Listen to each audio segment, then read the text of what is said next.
The downsides of being on a nonprofit board. One thing we pride ourselves here on the channel is to talk to you about the reality of where we are, where things sit, and the pluses and minuses of different situations. We tend to be a very realistic channel. Some people have told us we're very negative. Would love your comments on that below, but we are trying to deal with the reality and move forward. And legal issues tend to have a lot of negativity around them because there's a lot of risk involved, and they're not really fun issues. Being on a nonprofit board can be a very fulfilling and rich experience. It can help you move forward to a charitable purpose, to advance a cause, to be part of something bigger than yourself. It can be a fantastic experience, but it's not without its downsides. And one of the downsides, of course, of being on any board, whether that's a for-profit or a nonprofit, is legal risk. You potentially could be sued. Part of your job as a board member is to dot I's and cross T's, make sure things are being done the right way.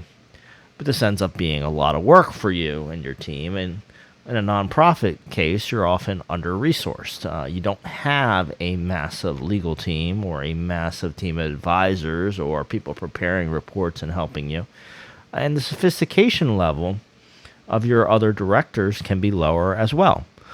You may well be in a case where you and other directors aren't as experienced at being on boards, and you're just working your way through.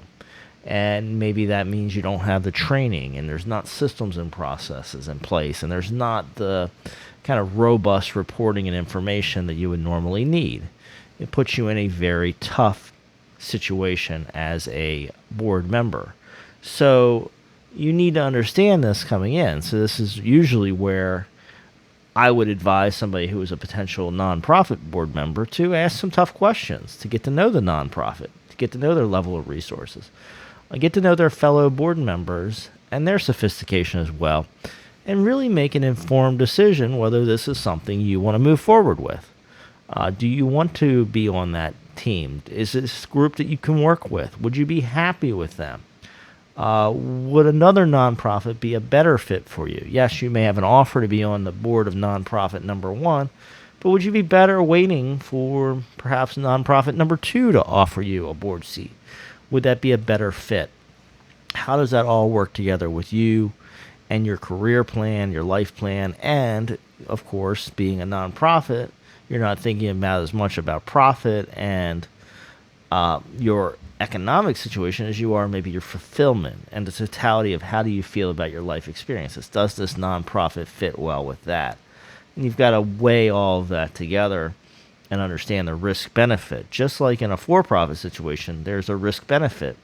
It's just in nonprofits, there's often a little more risk and a different type of benefit because it's not money. So you've got to understand that.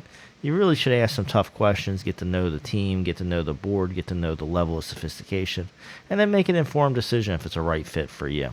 If you've got general questions or comments, go and drop them below, but don't put anything there specific to you or your situation because other people can see those comments. And I hope you will choose to subscribe to the channel, go check out our past videos, comment on those, because we have a whole library of stuff that may be helpful to you as a business owner and business leader. And I'm looking forward to seeing you for another video very soon.